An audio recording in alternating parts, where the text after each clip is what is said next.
শহরের এক কোণে পুরনো একটা মেসবাড়িতে থাকতে এসেছিল অয়ন। অফিস থেকে ফিরতে ওর প্রতিদিন রাত 12টা বেজে যায়।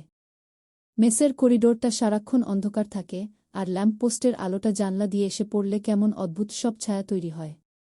কয়েকদিন ধরে অয়ন লক্ষ্য করছে, ও যখন নিজের ঘরের দরজার তালা খোলে, ঠিক তখনই পাশের বন্ধ ঘরটা থেকে কেউ একজন দরজায় টোকা দেয়।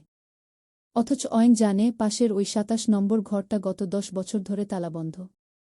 একদিন কৌতূহল সামলাতে না পেরে অয়ন দরজার ফুটো দিয়ে ওপাশে দেখার চেষ্টা করল। ওপাশে ঘুটঘুটে অন্ধকার ছাড়া আর কিছুই দেখা যাচ্ছিল না।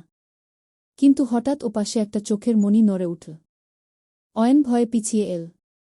সেদিন রাতে ওর মনে হল দরজার ওপাশ থেকে কেউ খুব নিচু স্বরে ওর নাম ধরে ডাকছে।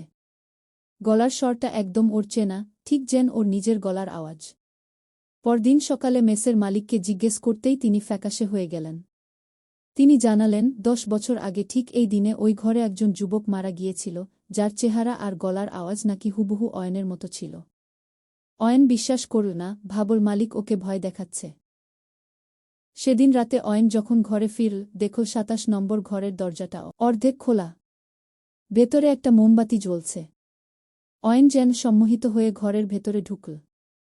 দেখল ঘরের মাঝখানে একটা আয়না রাখা, আর আয়নায় ওর নিজের প্রতিফলন নেই।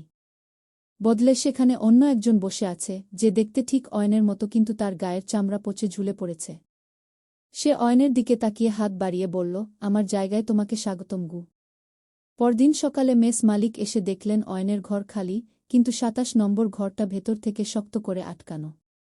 সেই থেকে মাঝরাতে ওই করিডোরে 2 জোড়া পায়ের শব্দ শোনা যায়, যেন দুজন মানুষ একে অপরের পিছু নিচ্ছে।